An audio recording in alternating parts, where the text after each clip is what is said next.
کی طرح ہوگا، کالے خنزیر کی طرح ہوگا۔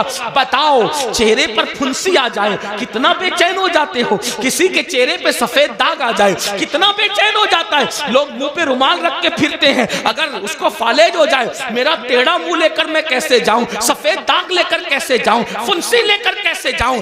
اپنے جیسے انسانوں کے سامنے جب یہ عیب لے کر نہیں جاتے، جس کو ڈاکٹر درست کر سکتا ہے وہ عیب لے کر نہیں جاتے، اللہ نہ کرے نماز چھوڑنے کی وجہ سے منہ کالے سور کی طرح ہوگا تو اللہ کی بارگاہ میں کیا منہ لے کر جاؤ گے، کس طرح منہ لے کر جاؤ گے۔ اور سن لو، دنیا کے امتحان میں اگر ناکام ہو گئے تو پھر کامیابی کے چانسز ہے، مگر آخرت کے امتحان میں اگر ناکام ہوئے پھر کامیابی کا کوئی چانس نہیں ہے۔ پہلی اور آخری مرتبہ موقع ملے گا، کیا تیاری کی اس کے لیے؟ نہیں، ہمیں ٹائم نکالنا ہوگا۔ بڑی معذرت کے ساتھ ایک بات اور آپ سے کہوں، آج میری قوم کے دماغ میں ایک خبط ہے، نہیں ہم تو غوث پاک کے ماننے والے، ہم تو غریب نواز کے ماننے والے، ہم تو اعلیٰ حضرت کے ماننے والے، ہم تو شاہ برکت اللہ کے ماننے والے، تو ہمیں کیا ہوگا؟ ہم نے تو زنا کر کے بھی جنت ہی ملنی، ہم نے تو نماز چھوڑ کے بھی جنت ہی ملنی، ہم نے تو پوری زندگی قرآن کو ہاتھ نہیں لگایا، تو کیونکہ ہم ماننے والے کتنے بڑوں کے، جتنے بڑوں کے ماننے والے ان کی بڑائی میں مجھے کوئی شک نہیں۔ لیکن ایک بات ضرور کہتا ہوں، جب نوح علیہ السلام کا بیٹا جہنم میں جا سکتا ہے، سلبی بیٹا، اور قرآن پھر اس کا نسب بھی کاٹ کر کے اعلان کرتا ہے لیسا من اہلی، کبھی آپ کی اولاد سے نہ رہا، تو جب سگے بیٹے کا نسب کٹ سکتا ہے تو پھر نام لیواؤں کا رشتہ نسبتیں کیوں نہیں کٹ سکتی؟ وہ شخص غوث پاک کا کیسے ہو سکتا ہے جو نماز نہیں پڑھتا؟ کیونکہ غوث پاک کہہ چکے کہ بے نمازی مرے تو اسے مسلمان کی قبرستان میں دفن مت کر۔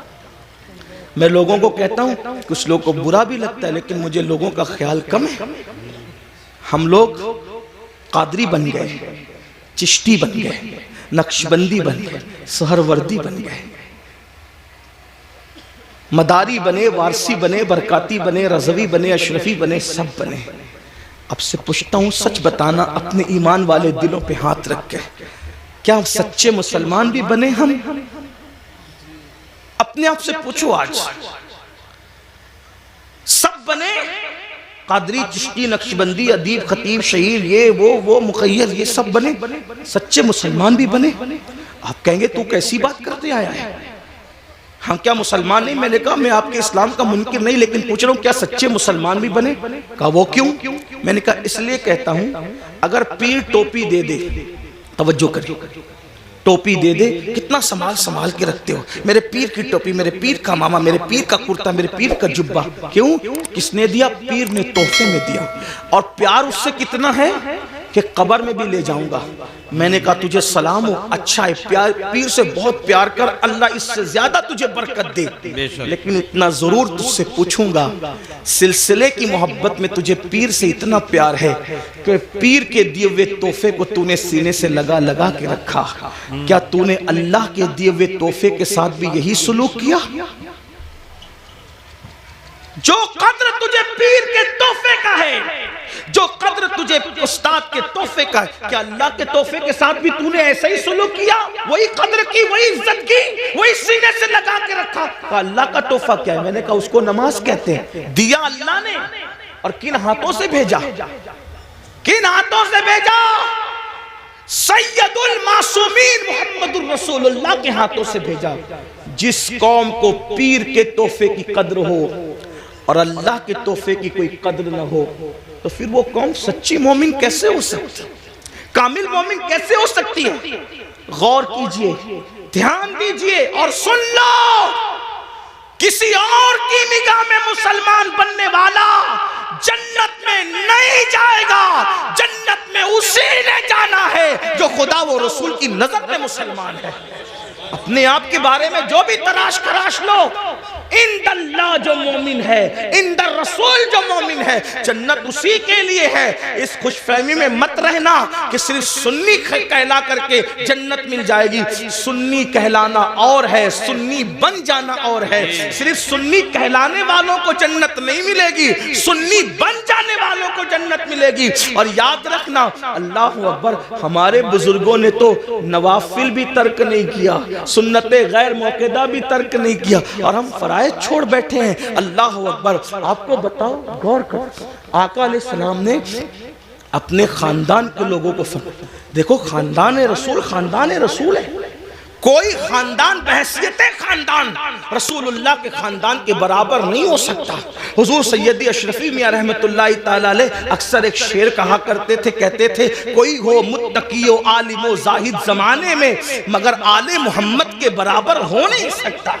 آپ فرمایا کرتے ہو، توجہ فرمائے، خاندان نبوت ہے، اور امام اہل سنت نبی کے خاندان کے بارے میں کہتے ہیں، آب تطہیر سے جس میں پودے جمے، اس ریاض نجابت پہ لاکھوں سلام، خون خیر الرسل سے ہیں جن کا خمیر ان کی بیلوس طینت پہ لاکھوں سلام۔ رسول اللہ کے خون سے جن کا خمیر بنا ہے، آب تطہیر سے جس میں پودے جمے، وہ نبی کا خاندان۔ توجہ کریں، اس خاندان رسالت کو رسالت ماں نے فرمایا، اے بنو ہاشم عمل کرنا، عمل۔ توجہ کریں، اللہ کے رسول اپنے خاندان کے لوگوں کو کہہ رہے ہیں عمل کرنا، عمل۔ کہیں ایسا نہ ہو کہ لوگ عمل لائیں اور تم صرف نسب لاؤ۔ پھر آقا نے فرمایا، اے بنو ہاشم، جس کو عمل نے پیچھے کر دیا اس کو نسب کبھی آگے نہیں کر سکتا، اس لیے عمل کرنا۔ رسول اللہ کی اس نصیحت کو خاندان کے لوگوں نے کیسے سینے سے لگایا، اللہ اکبر، کہ رسول اللہ کے خاندان میں پھر کوئی بھی آپ کو بے عمل نظر نہیں آئے گا۔ میں بے عمل کی بات کر رہا ہوں، بد عمل تو دور کی بات ہے، اس لیے کہ ایک ہے با عمل، ایک ہے بے عمل، ایک ہے بد عمل۔ رسول اللہ کے خاندان میں بد عمل تو بہت دور کی بات ہے، بے عمل بھی تمہیں کوئی نظر نہیں آئے گا۔ دیکھو نبی کے خاندان کو دیکھو، پوری رات اگر سجدے میں گزارنے والی مدینے میں کوئی خاتون ملتی ہے تو وہ کوئی اور نہیں ہے، وہ میرے نبی کی شہزادی سیدہ مخدومہ فاطمہ الزہرا کی ذات ہے۔ اور جب رات پوری ہوتی ہے تو نماز مکمل کر کے حسرت کے ساتھ سر کو سجدے سے اٹھا کے کہتی ہے، اے اللہ، تو نے رات اتنی چھوٹی بنایا کہ تیرے محبوب کی بیٹی فاطمہ دل کھول کے سجدہ بھی نہ کر سکی۔ اللہ اکبر۔ اس کے بعد دیکھیں، گھوڑے کی ایک زین پر ایک قدم رکھ کر دوسرے زین پر قدم رکھنے سے پہلے جو پورا قرآن مکمل کرتا ہے وہ کوئی اور نہیں ہے، وہ میرے نبی کے خاندان کا فرد، رسول اللہ کا بھائی، امزاد، داماد پیمبر، خاتم ولایت، فاتح خیبر، ابو الحسنین، مولا کائنات سیدنا علی مرتضیٰ کی ذات ہے۔ کسی نے قرآن اس طرح پڑھا، بابا قرآن پڑھتے ہیں گھوڑے کی سین پر ایک قدم رکھ کر دوسرا قدم رکھنے سے پہلے، اور شہزادوں کی کیا شان ہے، سر کٹنے کے بعد جو نیزے پہ قرآن پڑھتے ہیں وہ کسی اور خاندان کا فرد نہیں، وہ میرے نبی کا نواسا سیدنا امام حسین کی ذات ہے، امام علی مقام کی ذات ہے۔ محراب میں، منبر پہ، مسجدوں میں آپ نے ہر خاندان والے سے قرآن سنا، لیکن نیزے پہ جس نے قرآن پڑھا وہ صرف میرے نبی کا خاندان۔ 40 سال تک عشاء کے وضو سے فجر کی نماز جہاں ہو رہی ہے وہ کوئی اور نہیں، وہ میرے نبی کے خاندان کا شہزادہ جسے دنیا سرکار غوث اعظم کے نام سے جانتے ہیں۔ 70 سال تک کبھی نہ سو کر رات و دن جاگ کر عبادت کرنے والا، 90 لاکھ کو کلمہ پڑھانے والا، وہ کسی اور خاندان میں نہیں ملے گا، وہ میرے نبی کے خاندان میں ہے، جس کو معین الدین اجمیری غریب نواز کہا جاتا ہے۔ جب ذکر کرتے ہیں تو آپ اتنی کثرت سے کرتے ہیں کہ آپ کے ذکر کو سن کر پرندے بھی ذاکر ہو جاتے ہیں۔ ایسا ذاکر آپ کو کسی اور خاندان میں نہیں ملے گا، وہ میرے نبی کا شہزادہ حضرت شاہ برکت اللہ عشقی بیمی مہریروی رحمت اللہ علیہ کی ذات ہے، جس کے ذکر نے پرندوں کو ذاکر بنا دیا۔ یہ خاندان نبوت کا عمل ہے. امام زین العابدین کا نام زین العابدین نہیں ہے بلکہ ان کا نام ہے علی ابن حسین. زین العابدین ان کا لقب ہے, لقب. اور زین العابدین کیوں کہتے ہیں؟ کیونکہ روزانہ تقریباً 300 رکعت اور کبھی 700 رکعت نفل نماز پڑھتے تھے. لوگوں نے کہا یہ عابد نہیں ہے بلکہ یہ زین العابدین ہے. عابدوں کثرت سجدہ کی وجہ سے آپ کی پیشانی پر سجدے کا نشان پڑ گیا تھا. ایک تو یہ کہ جو لوگ غلط سجدہ کرتے ہیں ان کی پیشانی پہ نشان آتا ہے, اور ایک تو یہ جو کثرت سے سجدہ کرتے ہیں ان کی پیشانی پر بھی نشان آ جاتا ہے. لیکن کتنی 300 رکعت کے بعد, 700 رکعت کے بعد, اور میں جہاں سے پڑھ رہا ہوں اس کو میرے امام اہل سنت نے لکھا کہ آپ کی پیشانی پر نشان سجدہ کثرت سجدے کی وجہ سے. آپ بتائیں, آپ رسول اللہ صلی اللہ علیہ وآلہ وسلم کے خاندان والوں کا یہ عمل دیکھ. امام جعفر صادق کو دیکھ, روزانہ پوری رات عبادت میں گزرتی. امام محمد باقر کو دیکھ, امام موسیٰ کاظم کو دیکھ, جس کو دیکھیں. اور ہمارا حال یہ, ہم کہتے ہیں ہم تو نام لیوائے. میں نے کہا وہ خاندان کے لوگ تھے. بلکہ ایک بات آئی, بات عرض کروں, شاید حدیث پوری نہ پڑھ سکوں کیونکہ وقت زیادہ ہوا, لیکن ایک بات پڑھتا ہوں, شاید آپ کے دل کے دریچے اللہ کھول دے. مغفرت کے بارے میں ہم بہت بے حس ہیں, بخشے جائیں گے مولانا, بخشے جائیں, اللہ کریم ہے, بخشے جائیں, اللہ کریم ہے, بخشے. بے شک اللہ کریم ہے. علامہ نقی علی خان امام المتکلمین لکھتے ہیں اپنی کتاب میں, اللہ کو کریم جان کر گناہ پہ گناہ کر رہا ہے نا, کہ اللہ کریم میں بخش دے گا. فرماتے ہیں اللہ کو کریم جان کر گناہ کرنے والے اللہ کو قادر جان کر تو زہر کیوں نہیں کھاتا؟ جب وہ کریم ہے گناہوں پہ بخش دے گا تو قادر بھی تو ہے, زہر کھانے پہ زندگی بھی دے سکتا ہے. لیکن اللہ کو قادر جان کر تو نے کبھی زہر نہیں کھایا اور اللہ کو کریم جان کر گناہ کر رہا ہے. اللہ کو کریم جاننے کا یہ مطلب نہیں کہ گناہ کر کے سوچے کہ اللہ بخش دے گا. اللہ کو کریم جاننے کا مطلب یہ کہ نیکی کر کے بھی رو, اللہ میری نیکیاں اس قابل نہیں کہ تیری بارگاہ میں قبول ہو, اپنے کرم سے قبول فرما. اللہ گناہ تو گناہ, اگر نیکی کا سوال کر لے تم اپنے اللہ کو نیکی کا جواب نہیں دے سکتے. جو اتنے چین سے بیٹھے ہیں نا میرے بھائی, جب جس دن احساس ہوگا کہ مغفرت کس چیز کا نام ہے تو آپ کو پتہ چلے گا. حضرت سیدنا امام جعفر صادق کا ذکر ہے. امام جعفر صادق کو لوگ اتنا ہی جانتے ہیں کہ ہم ان کی کونڈے کی نیاز کرتے ہیں, بس اتنا ہی جانتے ہیں. لیکن جانتے ہیں یہ امام جعفر صادق غوث اعظم سے پہلے اپنے دور کے غوث اعظم ہیں. مقام غوثیت کبریٰ پر فائز امام جعفر صادق. کون امام جعفر صادق؟ جن کی جوتیاں امام اعظم ابو حنیفہ جیسے لوگ سیدھا کرتے تھے. اور امام اعظم کہتے ہیں کہ اگر 2 سال نہ ہوتے امام جعفر صادق کی صحبت کے تو نعمان ہلاک ہو گیا ہوتا. یہ امام جعفر صادق. لیکن وہ جعفر صادق جس کی صحبت کو امام اعظم اپنی کل عمر کا سرمایہ کہتے ہیں, جب اس امام جعفر صادق سے لوگ مصافحہ کرتے, ہم لوگوں سے بھی لوگ کرتے, امام جعفر صادق سے بھی لوگ مصافحہ کرتے تھے. داتا صاحب لکھتے ہیں کہ جب امام جعفر صادق سے کوئی مصافحہ کرتا تھا تو امام جعفر صادق اس کا ہاتھ پکڑ لیتے. دھیان دیں, توجہ کرنا, غور سے سننا اور پھر سوچنا اس پر کہ ہم کہاں ہیں. امام جعفر صادق جس کے نسب میں کسی کو کوئی اختلاف نہیں, جی اتنا مضبوط سلسلۃ الذہب ہے کہ جعفر صادق بیٹے ہیں امام محمد باقر کے, وہ بیٹے امام زین العابدین کے, وہ بیٹے امام حسین کے, اور وہ بیٹے ہیں حضرت مولا علی کے, اور وہ شوہر سیدہ فاطمہ کے, اور وہ شہزادی رسول اللہ کی. یہ سلسلۃ الذہب ان کا نسب نامہ ہے. ہاں, اب امام جعفر صادق سے کوئی مصافحہ کرنے آتا تو آپ اس کا ہاتھ پکڑتے اور ہاتھ پکڑ کر فرماتے وعدہ کر کہ اگر قیامت میں تیری بخشش ہو گئی تو تو اللہ کی بارگاہ میں میری سفارش کرنا کہ اللہ جعفر صادق کو بخش دے, اس کو معاف کر دے.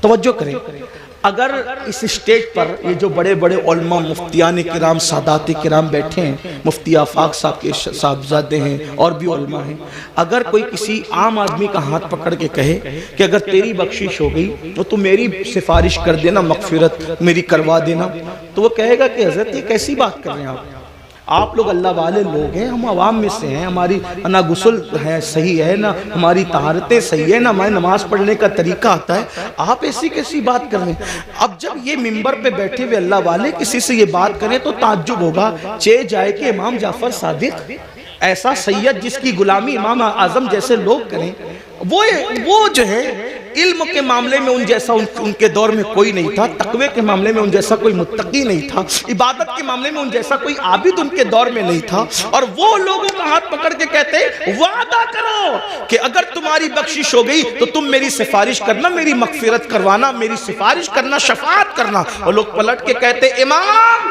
آپ تو سید ہیں، سید آپ تو سید آل رسول ہیں، ہم آپ کی کیا سفارش کریں گے، آپ کے نانا شفیع المذنبین ہیں۔ تو امام جعفر صادق روتے ہوئے جواب دیتے رونا تو یہی ہے کہ ہم سید ہیں۔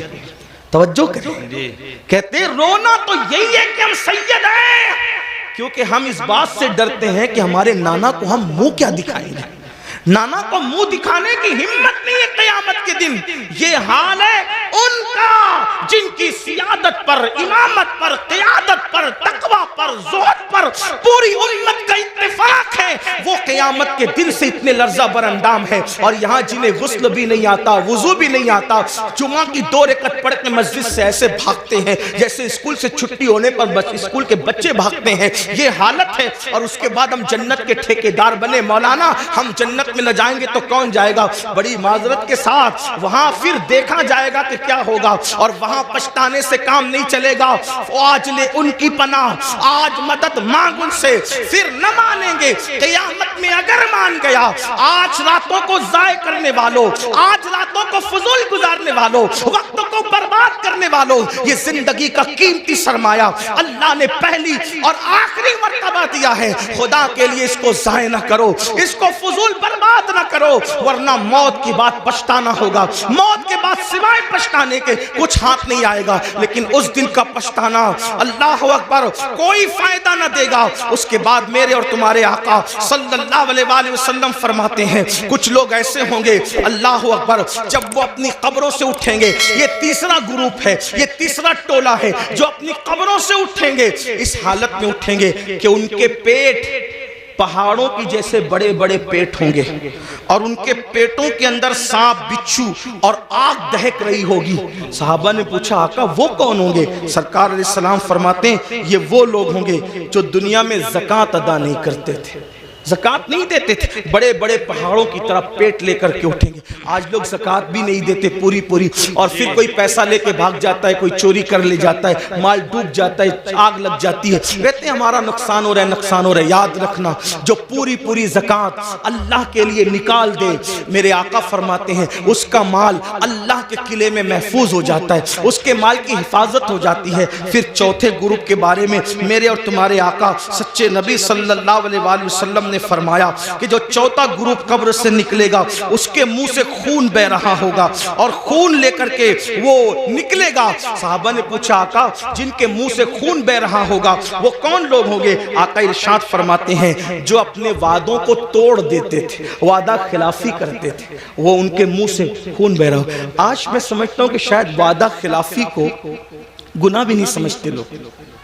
دیکھیں حالانکہ میرے آقا علیہ السلام نے فرمایا مومن اور منافق میں فرق یہ ہے کہ مومن جب وعدہ کرتا ہے تو پورا کرتا ہے، اور منافق وعدہ کرتا ہے اس کو پورا نہیں کرتا، توڑ دیتا ہے۔ کتنے وعدے کرتے ہیں، اللہ سے وعدہ کیا اس کا خیال نہیں، پیر سے وعدہ کیا اس کا خیال نہیں۔ آئیے وعدے کی وفا کے حوالے سے ایک حدیث سنے کی روایت سے۔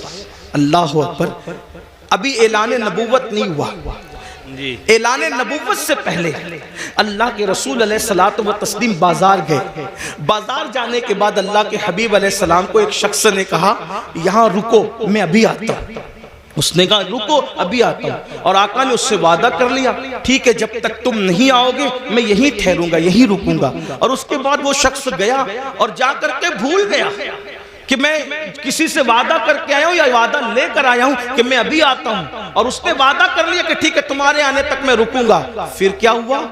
3 دن گزر گئے۔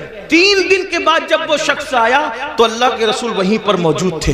اس نے پوچھا آپ یہاں؟ فرمایا تم سے میں نے وعدہ کیا تھا کہ جب تک تم تم نہیں آؤ گے میں یہیں رکا رہوں گا، اسی لیے میں یہاں رکا رہا۔ اور پھر میرے آقا نے نہ اس سے لڑائی کی، نہ جھگڑا کیا، نہ اس کو ڈانٹا، بلکہ صرف ایک جملہ کہا، اے شخص تو نے مجھے مشقت میں مبتلا کر دیا، تو نے مجھے تکلیف میں مبتلا کر دیا۔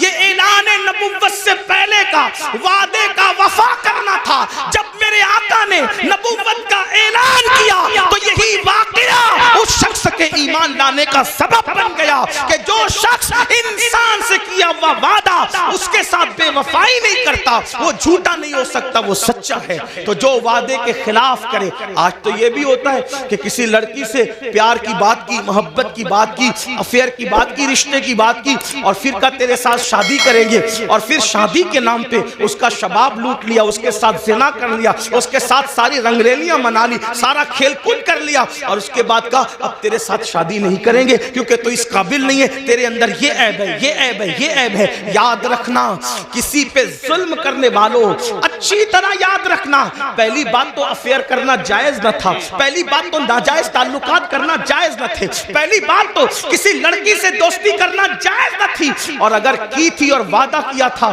اللہ اکبر تو زنا اور اس کے ساتھ تنہائیاں جائز نہ تھی، اللہ اکبر۔ اب اس کا شباب لوٹ کر اس میں عیب نکال کر اس کو چھوڑ کر ایسے بھاگتے ہو جیسے پھولوں کا رس چوس کر کے بھورا بھاگ جاتا ہے، دوبارہ ادھر کا رخ نہیں کرتا، تتلیاں پھولوں کا رس چوس کر دوبارہ ادھر کا رخ نہیں کرتی، کسی کے شباب سے کھلواڑ کر کے، کسی کے حسن سے کھلواڑ کر کے، کسی کی آبرو سے کھلواڑ کر کے پھر اس کو چھوڑ کر نئے شکار کی تلاش میں جانے والوں، جان بوجھ کر کے کسی کی آبرو کے ساتھ سودا کرنے والوں، سنو اللہ کے حبیب علیہ السلام ارشاد فرماتے ہیں، فقیہ ابو اللہ سمرقندی اپنی کتاب میں لکھتے ہیں کہ اگر کسی نے کسی چڑیا سے بھی کھیل کر اس کی زندگی کو ختم کیا ہوگا، کسی نے کسی چڑیا کی زندگی سے کھیلا ہوگا، نہ کھانے کی حاجت تھی، نہ شرعی کوئی معاملہ تھا، صرف اپنے نفس کے لیے چڑیا سے کھیلا اور اس کو مار ڈالا، کھیلتے کھیلتے اس کی زندگی کو ختم کر دیا۔ آقا فرماتے ہیں وہ مری ہوئی چڑیا جس کی زندگی سے تم نے کھلواڑ کیا تھا، جب قیامت کا دن ہوگا تو اللہ کی عدالت میں فریاد کرے گی، مولا آج عدل کا دن ہے، آج انصاف کا دن ہے، مولا مجھے عدل چاہیے، اس شخص نے میری زندگی سے کھلواڑ کیا تھا۔ آقا فرماتے ہیں اس ننھی سی چڑیا کی شکایت بجلی کی گھن گرج کی طرح ہوگی، جیسے بجلی کڑکتی ہے ویسے ننھی سی چڑیا کی آواز میں گھن گرج ہوگی، اور جس کی شکایت چڑیا کر رہی ہوگی اس کا حال یہ ہوگا وہ پہاڑوں جیسی نیکیاں لے کر آئے گا۔ اللہ ارشاد فرمائے گا آج عدل کا دن ہے، آج انصاف کا دن ہے، اور پھر میرا اللہ فرمائے گا جس نے چڑیا کی زندگی سے کھلواڑ کیا آج اس کی نیکیاں نہیں دیکھی جائے گی، اس کو منہ کے بل گھسیٹتے ہوئے جہنم میں ڈال دیا جائے۔ آپ سے پوچھنا چاہتا ہوں، نفس کے پجاریوں سے پوچھنا چاہتا ہوں، نفسانی خواہشات میں ڈوبے ہوئے انسانوں سے پوچھنا چاہتا ہوں، اگر کسی چھٹاک بھر کی چڑیا کی زندگی سے کھیلا ہوگا تو پہاڑوں جیسی نیکیاں رد ہو جائے گی اور انسان جہنم کا ایندھن بنے گا۔ جس نے لڑکیوں کی زندگی سے کھیلا ہوگا، آبرو سے کھیلا ہوگا، اس کا انجام کیا ہوگا؟ اللہ کے بندو، یہ دنیا ہی سب کچھ نہیں ہے، یہ دنیا کی رنگریلیاں ہی سب کچھ نہیں ہے، یہ دنیا کے مزے اور مستی سب کچھ نہیں ہے، یہ دنیا کا عیش و آرام سب کچھ نہیں ہے۔ اس دن کے بارے میں ڈرو جس دن کے بارے میں قرآن کہتا ہے یوم یقوم الروح والملائکہ صفا لا یتکلمون الا من اذن۔ اس دن جبریل امین اور سارے فرشتے اللہ کی ہیبت سے کانپتے ہوں گے، کسی میں کلام کرنے کی جرت نہیں ہوگی۔ اس دن اپنا کیا ہوگا؟ جس دن انبیاء کی زبان پہ نفسی نفسی ہوگا، اس دن اپنا کیا حال ہوگا؟ اس لیے لوگ لڑکیوں کی زندگی سے تو کھیلتے ہیں، خود کی بیوی کا اگر سالن میں نمک زیادہ ہو جائے تو طلاق دے دے، مارے پیٹے۔ یاد رکھنا، اچھی طرح یاد رکھنا، یہ دنیا ہے، یہاں عیش کرنے، آرام کرنے، ظلم کرنے نہیں بھیجا۔ قرآن کہتا ہے الذی خلق الموت والحیات لیبلوکم ایکم احسن عملا، کہ اللہ نے زندگی اور موت کو اس لیے پیدا کیا کہ اللہ تمہیں آزمائے کون تھوڑی سی زندگی کو پا کر اچھا عمل کرتا ہے۔ اس کے بعد اب یہ آخری بات کروں گا، اس کے بعد بات پوری کر لیں گے، اس لیے کہ وہ 12 لوگوں کا ذکر کرنے جائیں گے تو شاید رات کے 3 بجیں گے، اور میری عادت ہے اس سے پہلے کہ لوگ ذکر الہی سے اکتا جائیں ہمیں اپنی بات مکمل کرنی چاہیے، اور لوگ کہیں چپ ہو جاؤ اس سے پہلے ہمیں خود ہی چپ ہو جانا چاہیے۔ یہ آداب محفل بھی ہے اور یہ شرافت کی نشانی بھی ہے۔ تو میں اسی پہ بات پوری کروں گا، پھر کسی دن موقع ملا انشاءاللہ تو یا تو آج کل تو بیانات یوٹیوب پر آتے ہی رہتے ہیں، کسی بھی جگہ مکمل ہو جائے گی تو آپ تک پہنچی جائے گی انشاءاللہ۔ یہ 5ویں بات ہے، لیکن اس کو دھیان سے سنیں، اور یہ آخری بات ہے آج کی محفل۔ اللہ کے رسول علیہ السلام فرماتے ہیں 5واں ٹولہ جب قبر سے نکلے گا تو ان کے جسم سے مردار کی بدبو آئے، مردار کی بدبو، اور وہ مردار کی بدبو لے کر کے اپنے قبر سے اٹھیں گے۔ صحابہ نے پوچھا حضور وہ کون ہوں گے؟ آقا فرماتے وہ لوگ ہوں گے جو دنیا میں چھپ چھپ کر گناہ کرتے، تنہائی میں گناہ کرتے، پوشیدہ طور پہ گناہ کرتے، لوگوں کے سامنے نیکیاں اور تنہائی میں گناہ۔ ایسے لوگوں کے لیے اللہ فرماتا ہے جو لوگوں کے سامنے نیکی کر کے تنہائی میں گناہ کریں میں ان کے ساتھ اعلان جنگ کرتا ہوں۔ اور دوسری حدیث میں آتا ہے کہ حباء منصورہ کی تفسیر کرتے ہوئے اللہ کے رسول نے خود فرمایا، آقا فرماتے ہیں صحابہ نے پوچھا حضور یہ حباء منصورہ کا مطلب کیا ہے کہ اللہ ان کی نیکیوں کو ذرے کی طرح بکھیر دے گا؟ تو آقا فرماتے ہیں جو تنہائیوں میں گناہ کرتے تھے اللہ ان کی نیکیوں کو ایسے بکھیر دے گا جیسے روزون کے ذرات ہوتے ہیں جو صرف دھوپ میں نظر آتے ہیں، اتنے باریک کر دے گا اللہ، یعنی اتنی بے وقت ہو جائے گی ان کی نیکیاں کہ اللہ تعالیٰ ان کے ذرے ذرے کر دے گا، ان کی نیکی کوئی کام کی نہیں ہوگی، اور اللہ پاک ان کی نیکیوں کو رد فرمائے گا۔ وَالْعَاقِبَةُ لِلْمُتَّقِينَ، آخرت تو متقیوں کے لیے ہے۔ اس سلسلے میں حضرت زید ایک بات بیان کرتے ہیں، فرماتے ہیں میں قبرستان گیا، جب قبرستان پہنچا تو ایک درخت کو ٹیک لگا کر میں بیٹھ گیا، اس لیے کہ میں چاہتا تھا کہ قبروں کو دیکھ کر کے عبرت حاصل کروں۔ ایسے میں ٹیک لگا کے بیٹھ گیا تو میں نے کیا دیکھا، میری آنکھ لگ گئی، آنکھ لگی تو دل کی آنکھیں بیدار ہوئی، میں نے خواب دیکھا کہ لوگ اپنی اپنی قبروں سے اٹھ رہے ہیں، کسی کے اجلے لباس ہے، کسی کے میلے لباس ہے، کوئی کیسا ہے کوئی کیسا ہے، لیکن ایک شخص کو میں نے دیکھا جب وہ اس کی قبر سے اٹھا، اس کی قبر سے تو ایک آسمان سے آگ کی چین زنجیر آئی اور اس کے حلق میں ڈالی گئی، اور وہ اس کے حلق سے گزرتے ہوئے پیٹ اور پیٹ کے بعد پھر نیچے کے مقام سے وہ زنجیر نکل گئی، اور وہ چیخ رہا تھا، چلا رہا تھا، اور چیختے چلاتے کہتا تھا مجھ پر یہ کیا عذاب ہو رہا ہے؟ کیا میں نماز نہیں پڑھتا تھا؟ کیا میں روزہ نہیں رکھتا تھا؟ کیا میں رمضان شریف کے روزے نہیں رکھتا تھا؟ کیا میں نے حج نہیں کیا تھا؟ کیا میں نے عمرے نہیں کیے تھے؟ کیا میں نے صدقہ نہیں دیا تھا؟ کیا میں نے زکوٰۃ نہیں دی تھی؟ کیا میں فلاں نیک کام نہیں کرتا تھا؟ غرض کہ وہ اپنی ساری نیکیوں کو گنائے گا گنائے گا گنائے گا، اس کا مطلب وہ گنہگار نہیں تھا، وہ نیکوکار تھا، اس لیے وہ وہاں بھی نیکیوں کو گنائے گا۔ حضرت زید کہتے ہیں جب وہ اپنی نیکیوں کو گنا رہا تھا تو غیب سے آواز آئی بندے تو ساری نیکیاں کرتا تھا لیکن جب تو اکیلے میں اور تنہائی میں ہوتا تھا تب تو گناہ کرتا تھا، اللہ سے نہیں ڈرتا تھا، تو جس نے تنہائی کے اندر گناہ کیا اللہ نے اس کی نیکیوں کو ضائع کر دیا۔ آپ سے پوچھتا ہوں اللہ کے بندو، نرم نرم گدوں پہ لیٹ کر رات کی تنہائیوں میں چار دیواری میں کیا دیکھتے ہو؟ کون کیا دیکھتا ہے مجھے نہیں پتا، لیکن اپنے آپ میں ڈوب کر کے سوچو، وہ گندی فلمیں، وہ گندے مناظر، وہ گندی تصویریں رند کی رند رہے، ہاتھ سے جنت نہ گئی۔ جو تنہائیوں میں گناہ کرتے ہیں اور لوگوں کے سامنے نیکیاں کرتے ہیں قبروں سے اٹھیں گے تو ان کے بدن سے مردار کی بدبو ہوگی، اللہ ان کے ساتھ اعلان جنگ کرتا ہے، ان کی نیکیوں کو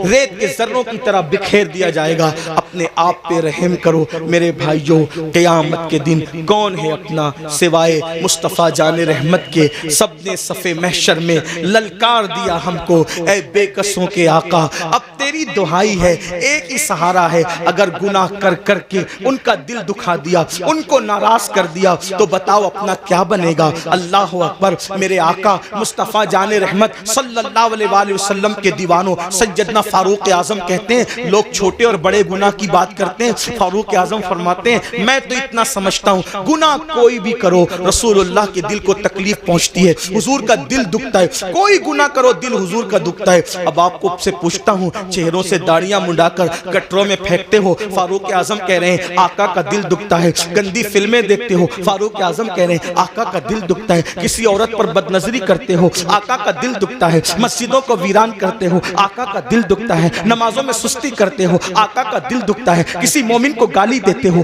آقا کا دل دکھتا ہے۔ اتنا رسول اللہ کا دل قبر انور میں دکھاؤ گے، اور اس کے بعد میدان محشر میں جب شفاعت کی بھیک لینے کے لیے ان کی بارگاہ میں پہنچو گے، اللہ نہ کرے اگر انہوں نے منہ پھیر لیا اور منہ پھیر کر کے یہ کہا او منافق جھوٹے، مجھ سے عشق کا دعویٰ کرتا تھا اور میرے دل کو چھلنی چھلنی کرتا تھا، میرے دل کو دکھاتا تھا، میرے دل کو تکلیف پہنچاتا تھا۔ بتاؤ بھائیو، جب سب نے للکار دیا ہوگا تو اسی آمنہ کے لال کا سہارا ہوگا، میرے آقا علیہ الصلوۃ والتسلیم کی شفاعت ہوگی۔ اگر وہ بھی منہ پھیر لیں، حالانکہ ان کے کرم سے ایسی امید نہیں ہے، لیکن ان کی مزاج کی نزاکت بے چین بھی کرتی ہے۔ حضرت جگر مراد آبادی نے کہا تھا کہ اس امت آسی سے نہ منہ پھیر خدایا، نازک ہے بہت غیرت سلطان مدینہ۔ میرے آقا کی غیرت بہت نازک ہے، کتنی نازک ہے اتنا اندازہ کر لے۔ ایک بار ام المومنین نے اپنے گھر کے دیواروں پہ پردے لٹکا دیے تو آقا علیہ السلام نے چہرہ پھیر کر کے یہ فرمایا کہ ہم دیواروں کو کپڑے نہیں پہناتے، محبوبہ محبوب رب العالمین اگر دیواروں پہ پردے لٹکا دے تو وہاں سے غیرت کی وجہ سے چہرہ پھیر لیا جاتا ہے۔ اتنے جرائم کر کے، اتنے بڑے مجرم بن کے حضور کے دربار میں کھڑے رہیں گے، اللہ اکبر، اگر ان کی غیرت کی نزاکت نے منہ پھیر لیا، کہاں جاؤ گے؟ کس کے پاس جاؤ گے؟ کس کے دروازے پہ دستک دو گے؟ اس لیے آج ان کو مناؤ، آج ان کو راضی کرو، آج ان کی بارگاہ میں معافی مانگو، ان کے وسیلے سے اللہ کی بارگاہ میں توبہ کرو تاکہ دنیا بھی سنور جائے، آخرت بھی سنور جائے۔ اللہ پاک کی بارگاہ میں دعا ہے کہ میرا اللہ سب سے پہلے مجھے اور آپ سب کو عمل کی توفیق عطا فرمائے۔ گفتگو کے درمیان اگر کوئی غلطی ہوئی اللہ تعالیٰ معاف فرمائے۔ استغفر اللہ ربی من کل ذنب واتوب الیہ وما علینا الا البلاغ۔ السلام علیکم ورحمۃ اللہ وبرکاتہ۔ بیٹھئے، اب پرکیف منظر اس مدرسے سے فارغ ہونے والے طلباء، حفاظ اکرام اور حضرات مدرسے سے فارغ ہوئے جامعے سے، قاری صاحب